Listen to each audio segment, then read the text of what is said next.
financial crisis where we will run out of money on October 31st. Going forward, we will be unable to pay teachers their salary and perhaps unable to pay additional bills. And that's where we are. We've gone through how we got here. We mentioned 2 missteps in the first year of operation here. We lost a significant amount of money in a real estate venture. We were trying to get a building for the school.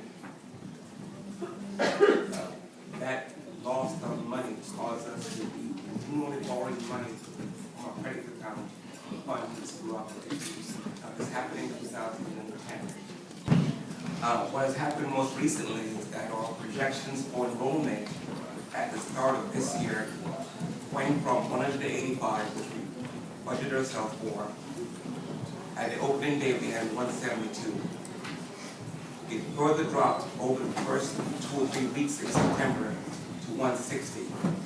That triggered this crisis. Without those additional students, which is $11,000 per student, lost revenue, we're now in this predicament. The bank has frozen the line of credit because they don't have confidence in our ability to pay the loan back from month to month.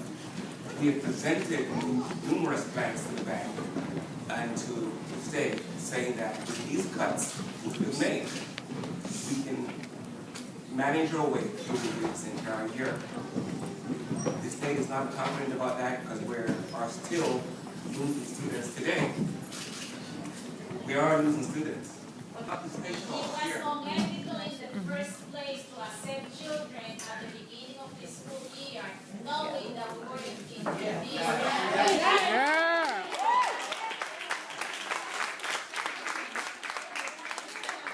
Let me just further say that if the state gave you extra money, then where is the extra money?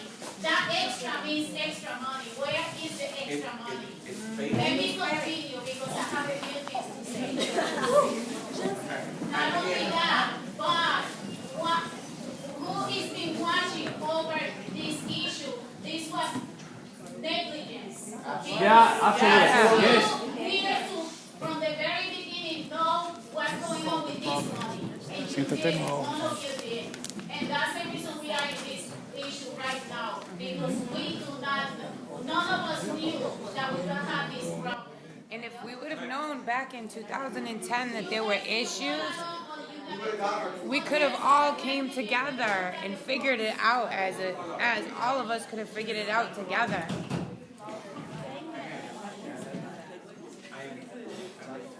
But if in 2010, when the school opened, we could have had the opportunity, if we all would have known when the building or whatever the financial issues were, maybe the parents and the students could have helped and given some ideas on how to help out.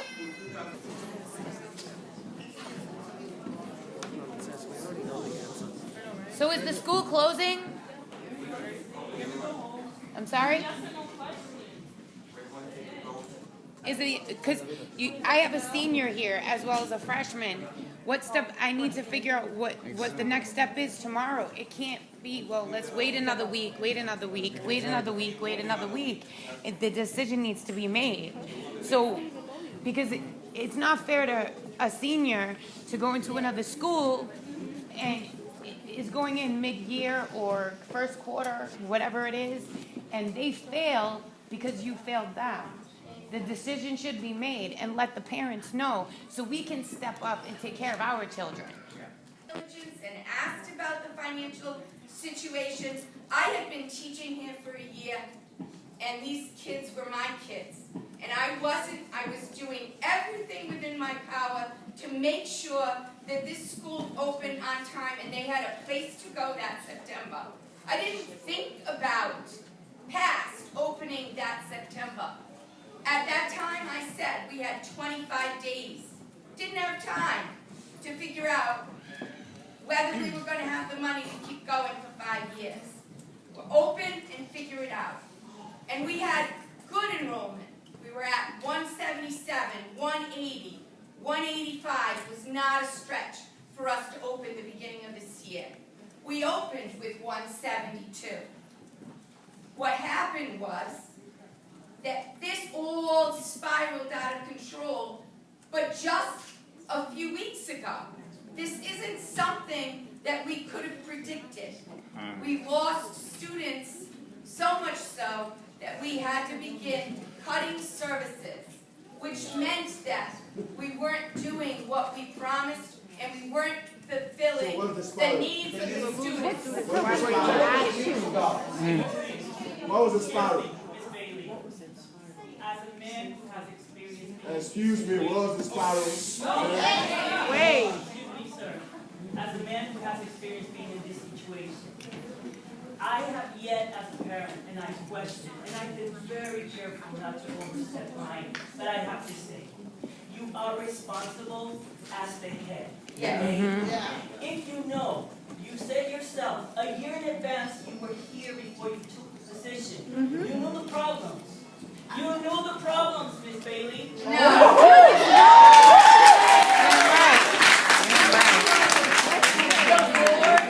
had been here since its inception knew the problems. And 3 of you board members decided that you can do it. And you decided, so here's my question to all 3 of you. It's proven that you have no skills and no ability in administration, because if that was the case, this would be here. That this school is doing something good, that if the kids are really, want to learn something, they want to be somebody tomorrow. Now the problem is, what happened to the person or the people that was working in here?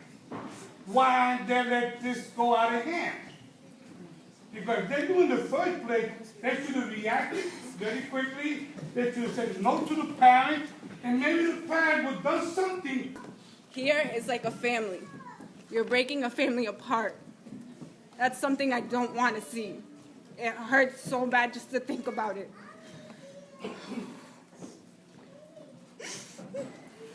You guys see these people crying? You guys have to be hard. The real question is, we've been in this school for that long, not knowing anything that was going on, and y'all didn't want to tell us why. Why? Why did you guys tell us about this not long ago? I started off here in the 8th grade as the child who was bullied, the child who was harassed and jumped, and I didn't know what to do, to be honest. I didn't have any friends. I didn't have anyone. Coming here, I met so many great people, and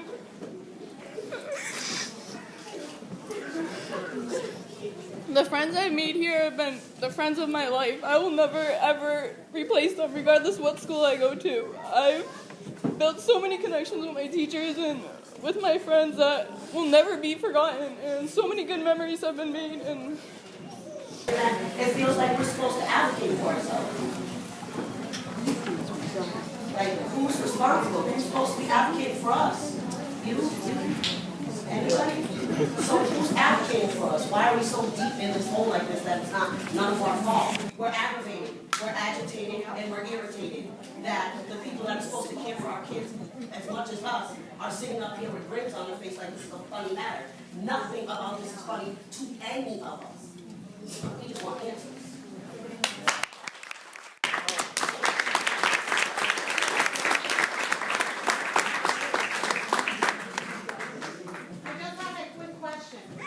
I know you guys addressed the problem of security, having this gentleman here.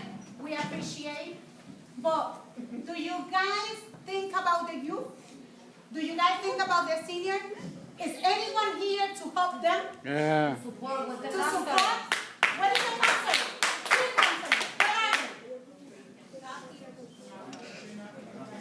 Come on. Anyone that has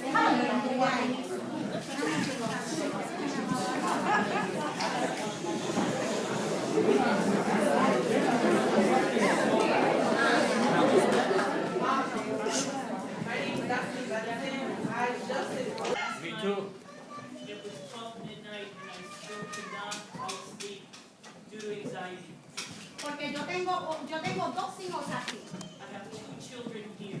Uno uno en 8 grados, one in 8, pero uno que está apenas a meses de graduarse, de alcanzar sus sueños. and one close to graduating and achieving his graduation dream. Y estos jóvenes comenzaron una jornada juntos, And these young people began a journey together. preocupados por su propio suceso. Now they're worried about their own success in the Y ahora ya que están a punto de terminar, de llegar a su meta, future. Now that they're very close to their goal, quieren separarlo. they want to separate them. ¿Cómo van a graduarse ellos si los unos con el otro? How can they not be part of their graduation Entrando if they a began escuelas públicas donde tienen que hacer nuevas amistades entering public schools where now they face many different challenges, including making y graduarse con extraños. and graduating with who knows what. Cuando la educación de esta escuela es buenísima. When the education or the curriculum of this school is good. Mi hijo tiene todos A. My son has all A's. Y yo estoy muy orgullosa de él y de todos los estudiantes que están aquí. And I'm very proud of him and all the students here. Que se han parado y han tenido el valor de decir lo que sienten. And they have stood up and expressed what they feel. Así que, ¿qué queda de la conciencia de ustedes? She leaves that to your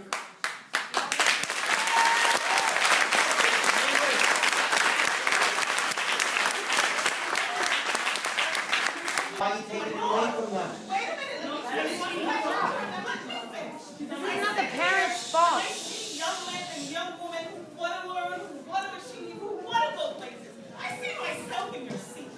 I see adults who are acting out tonight, and I'm appalled.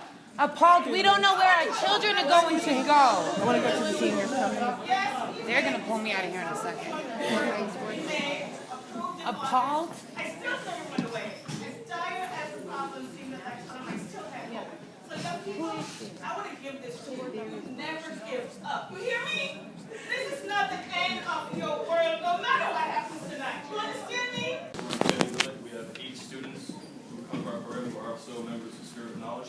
And I just wanted to take a second to talk to the kids at the school to let you guys know something. I hear a lot of talk from parents about how our students will not succeed if they have to move to schools.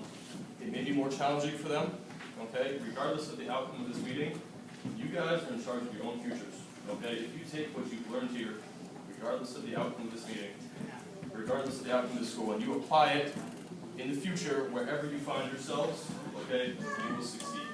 Okay? So, whatever happens, stand up tall, be proud, okay? You're in charge of your own futures, okay?